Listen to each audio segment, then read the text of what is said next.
నువ్వు ఏం వాగ్దానాలు చేసినావు, ఈ రోజు నీ కళ్ళ కనబడతలేవా అని అడుగుతున్నాం మేము.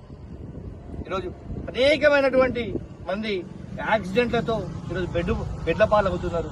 అదేవిధంగా ప్రాణాలను కోల్పోయి చిన్న వయసులో ప్రాణాలను కోల్పోయి ఆ కుటుంబాలు రోడ్డుల పాలవుతున్నటువంటి దుస్థితి ఉన్నది.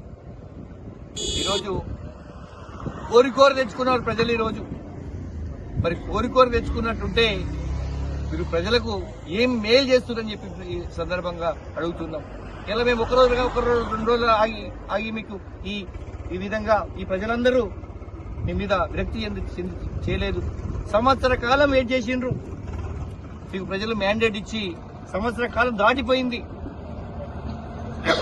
ఇంతకుముందు గతంలో కూడా భారతీయ జనతా పార్టీ తరఫున మా ఇక్కడ ఉన్నటువంటి చాలా మంది మా ఎంపీ గారు కూడా కలవడం జరిగింది.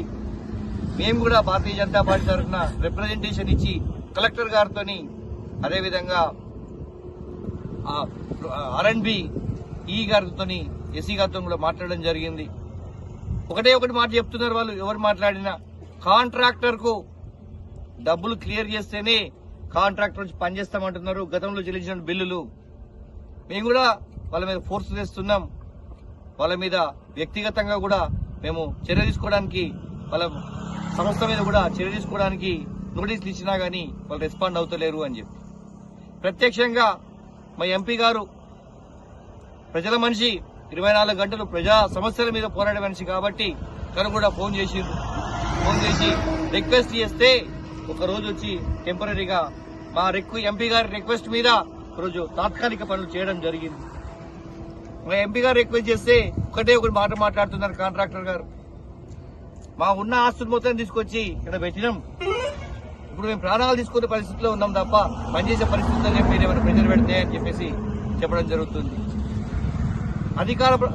ప్రస్తుతం ఉన్నటువంటి అధికార పార్టీకి దృష్టికి తీసుకపోతే మీరు డబ్బులు ఇస్తే మేము నిధులు రిలీజ్ చేస్తాం, మేము నిధులు రిలీజ్ చేస్తే మీరు పని చేసుకోరి అని చెప్తున్నారు. అని అంటే మీరు కేవలంగా మీరు డబ్బుల కోసమేనా అధికారంలోకి వచ్చింది? ప్రజల ప్రాణాలు మీకు పట్టావా అని చెప్పి సందర్భంగా అడుగుతున్నాం. ఖబర్దార్ ఎమ్మెల్యే గారు, మీరు ప్రజలకు ఇచ్చిన వాగ్దానాలు విస్మరిస్తున్నారు. ప్రజల ప్రాణాలు పోతున్నా గానీ పట్టించుకునే స్థితిలో మీరు ఉన్నారు. కేవలం మీ లబ్ధి కోసమే మీరు రాజకీయాలకు వచ్చారు తప్ప ప్రజల సంక్షేమం కోసమో ప్రజల కోసమో మీరు చేస్తలేరని చెప్పి ఈ సందర్భంగా హెచ్చరిస్తున్నాం. నిజంగా కూడా మీకు విఘ్నత ఉన్నట్టుంటే ఇమీడియట్ గా కాంట్రాక్టర్ కు పిలిచిచ్చి